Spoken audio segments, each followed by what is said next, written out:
Welcome back, everybody. This is Sam's League, the podcast, week 9. I'm your host, Sam Schmucker, with co-host Jack Libator. Jack, say hi to everyone. Newly engaged. What it do, baby?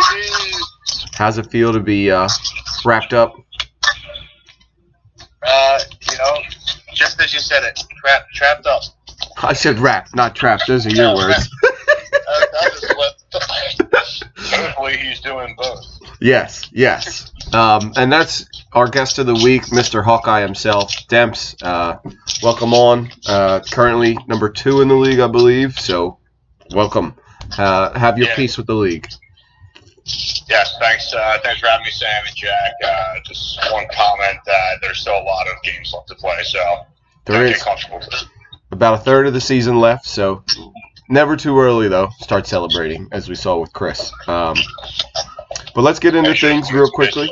Yeah, right. So quick hits. Jackson first, followed by Dempsey, like I said. Next 4 are Chris, Alex, Brendan, and then John Schmidt, who sits at 4-4. I only make mention of that because those teams would be in the playoffs. Season ends today. However, we have 5 more weeks, and the bottom 6 are all either 3-5 or 2-6.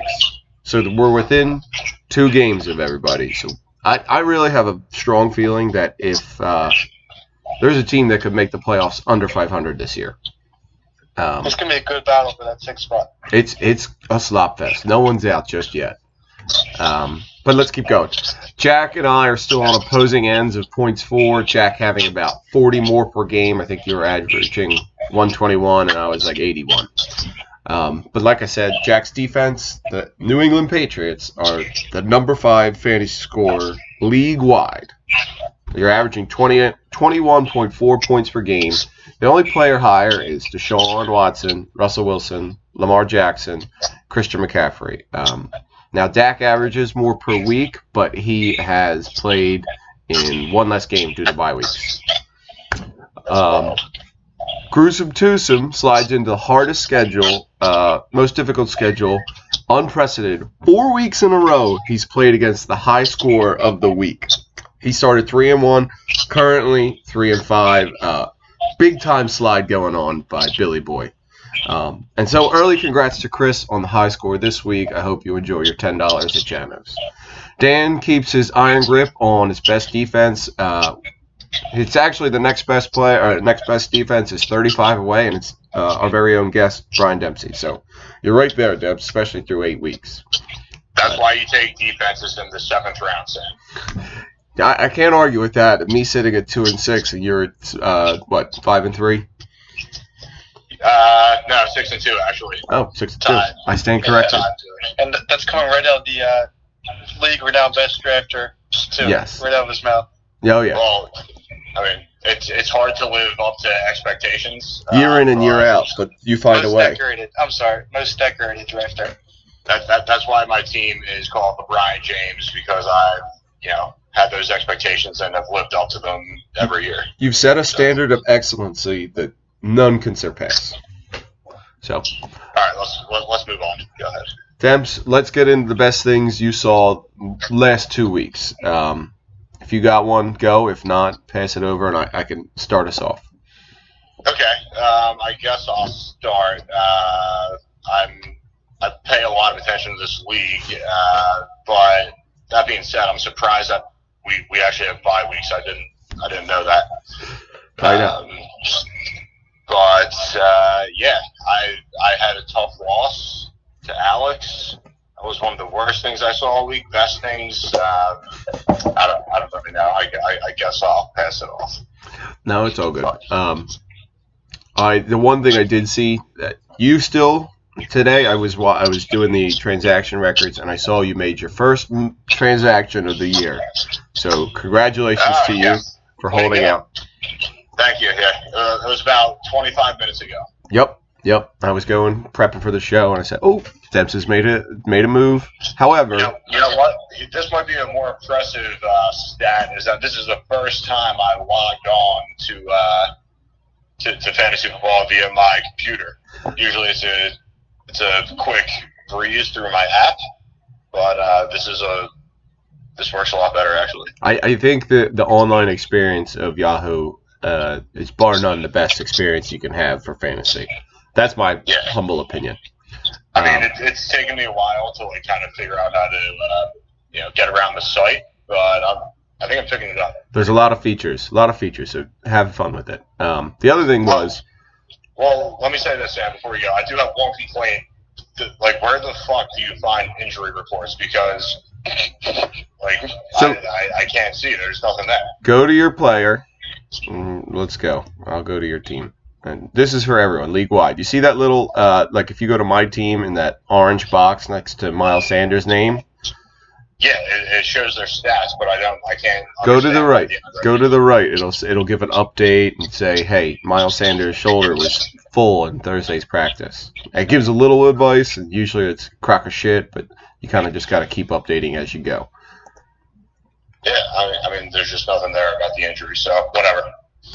I do want to say, you may have only made one move so far, but in Week 10, you currently have 4 starters on bye weeks, including your Houston wide receiver quarterback combo and your Denver receiver and Miles Sanders. So expect to see a couple more moves coming up. I know I'm going to lose that game, so I'm trying to steal one this week. Actually, it is my strategy. Just a big old punt. I like it. But okay, Jack, what's the best thing you saw the last 2 weeks? I think it didn't get enough love, and it was a little overlooked. But Cole only scored 51 points in Week 7. I just thought the league should be reminded of that. And so if everybody could just please remind Cole that he only scored 51 points in a week. And then for Week 8, I just really enjoyed that Team Skinny Fat scored an even 89 points and took down the talented Derek Henny and did it the way that he does it with no scoring points from his tight end. Amazing. I still don't think I have over double-digit points from the tight end position on the year, now through Week 8. Mine's quite similar, though, Jack. Mine, best thing I saw is that I am, winless against the entire league, except for the Fallon brothers. I am undefeated when it comes to the 2 big redheads, with a 2.02 point margin of victory. Can't really script a better Cinderella story than that. Come from behind wins on Monday nights, real big time players playing in big time games. So shout out to my team and fuck the Fallon brothers. But we'll get into the previews for this week. Dempsey, why don't you start? We'll let you do Jack vs. Buck. Give us your thoughts on the matchup and then hit us with a score. Okay, Jack's team versus Sausage Dip. Let's see. Projections don't matter, so I think Jack's probably going to lose this one. Lamar Jackson is not an NFL quarterback. This is the first time I'm looking at your guys' rosters. But I like Buck's team. You know, he's got that scared me for a second. He has LA defense, but that's a different LA team. There's 2 of them now, in case any of you didn't know. Just getting used to the league, yes. Yeah, I'm just making sure our listeners are, keeping up with current events in the NFL from 2016. Yep. But yeah, it could be a battle. I'm definitely pulling for Brendan because I don't want to see Jack win. Because if he loses, he might still be in first, but I could be in first. I'll probably be in first since he's a tie. So definitely Buck all the way. Let's go. So what do you got a score projection for us? 95 to 78 Sausage Dip. Okay, perfect. Jack, thoughts? Oh, no, let me go first. Dempsey, I'm of the opposite belief because I don't know how Austin Eckler is still starting, but he's in the lineup. I think it's going to be... Actually, I'll take the opposite score. 95-78 favorite Jack. Jack, be our tiebreaker here. I think Buck is going to put in a kicker at some point, and this game is going to be closer than it would be. My team's a little banged up on the left. I'll say 96.2 to 93.4 Team Jack. 93.4. Giving him benefit of the doubt. By the way, again, as I was going through stats earlier, Jack has won every even week, high score of the week, except last week. I think it was like Joe Jack, Cole Jack, Chris Jack, Brendan, and then Dempsey took it last week. So congrats, Demps. That was a big old week. Or no, excuse me. You won, and then Brendan won last week. But Jack, why don't you take us through the next matchup? It's Dick Picks versus Derek Henney. Who's the more nefarious of the two? Take us through it. The DPs against Derek Henney. This is going to be a good one. I think DP's team, it's not the sexiest team, but they never are, Jack. They think they're better in your mind, but they're not. That's right. I think Carson's going to have a big game against Chicago's leaky defense all of a sudden. Dalvin Cook's a monster. Although Derek Henney could have a big week with his 2 running backs. But I am going to take Favre's DPs in this one on the back of DJ Shark and Dalvin Cook. 96.4 to 93.8. Okay. Demps, score from you? Let's say 103 to 94 in favor of John. John, okay.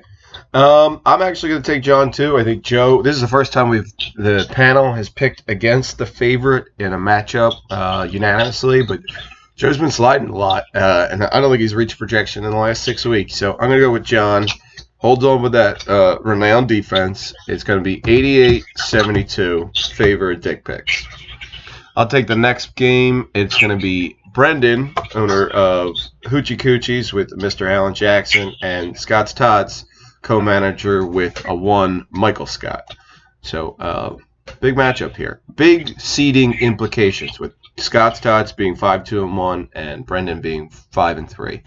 So really, who gets that home field advantage in the playoffs? Devontae Adams, is he back? Is he not? Who knows? Josh Jacobs has played well for Scott's Tots over the year. He does have Derek Carr in, though, against Detroit, which is ugly. And Kenny Stills. My God. Oh, I, for whatever reason, thought Kenny Stills was still in Miami. Hand up. That's on me, guys. But James Conner's going to carry this team. Gardner Minshew is a good pickup from Brendan. I like that, especially against Houston. Edelman, he could either feast or famine against Baltimore. I'm leaning towards feast, though, with Gordon out on IR and actually on waivers, I believe, as of today. So Chris Carson's going to have a good day, and so is Tevin Coleman against Arizona. So I think on the back of the running backs, Hoochie Coochies takes this 98-92. Demps? Thoughts? Yeah, I have some thoughts similar to my first pick. I always want to look towards to lose.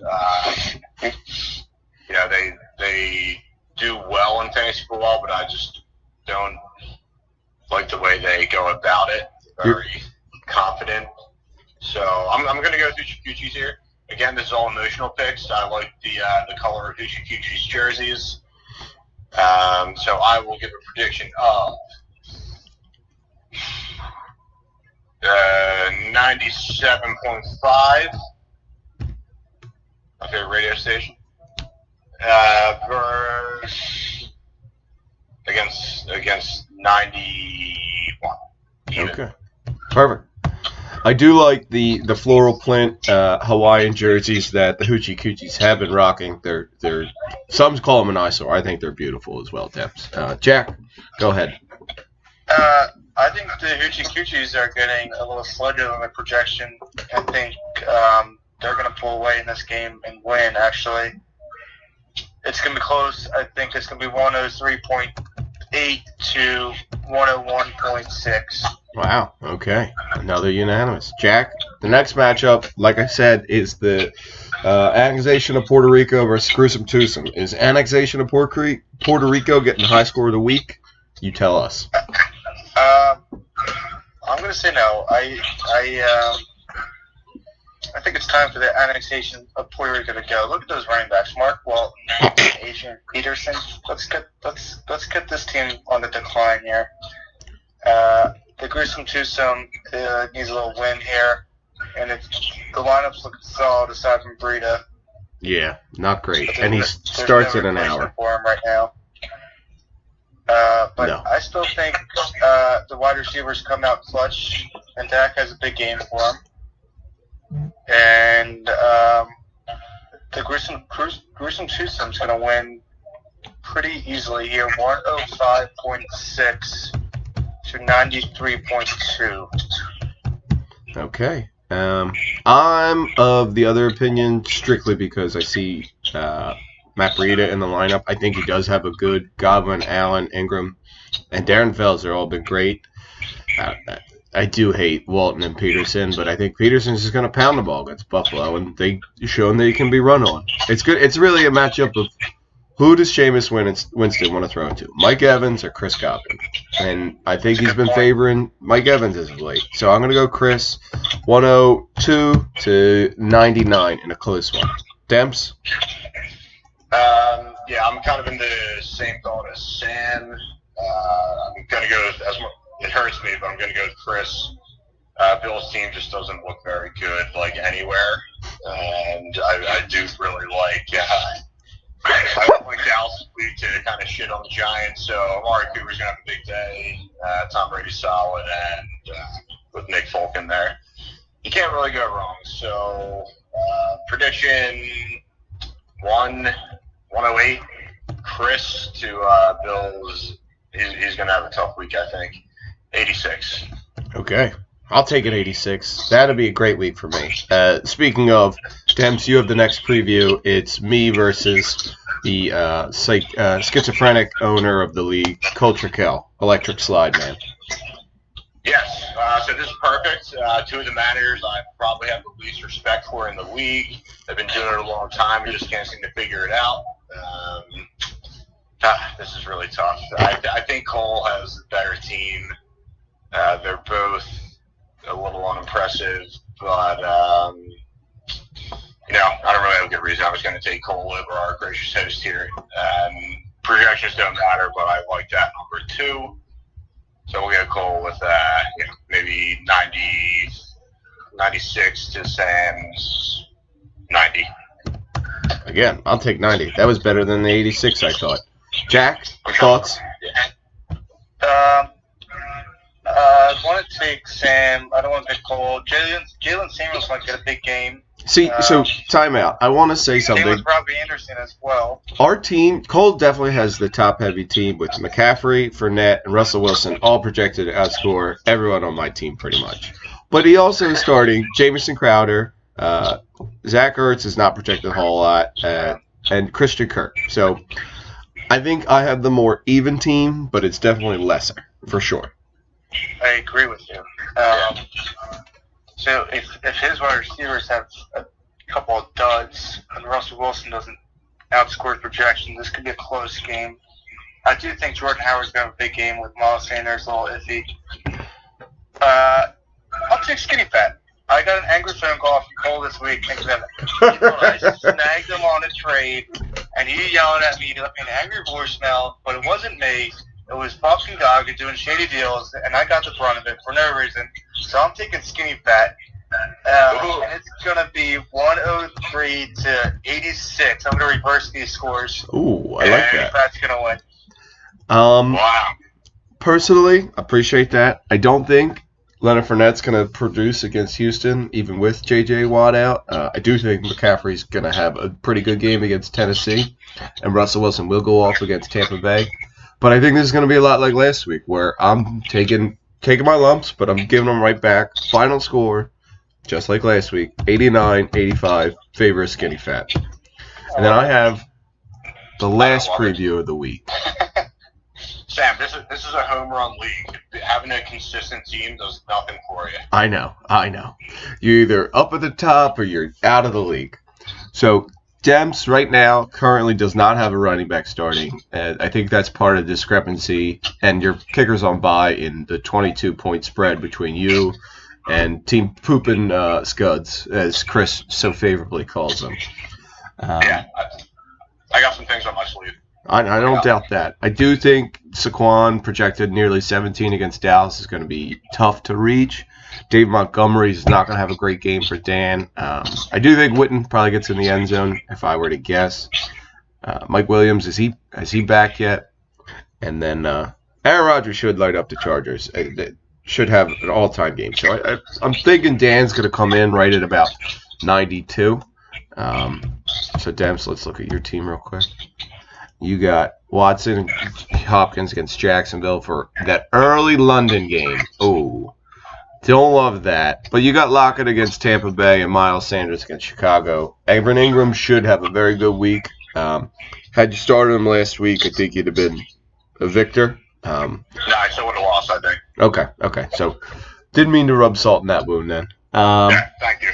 Yeah, so I do love Emmanuel Sanders against Arizona, but I don't think he's the right play on a Thursday night game, especially on a new team. So I'm going to take it's going to be close, but I think Dempsey takes it 93-92. Love it. Well, love it. Jack? Against the last game, This is actually a bigger game than it appears to be. Dan needs a win to stay in the hunt for the playoffs. And Dempsey, coming off a loss last week, and then is also, if you look ahead 1 week, I play Dempsey next week, and he's projected at 30 points due to bye weeks.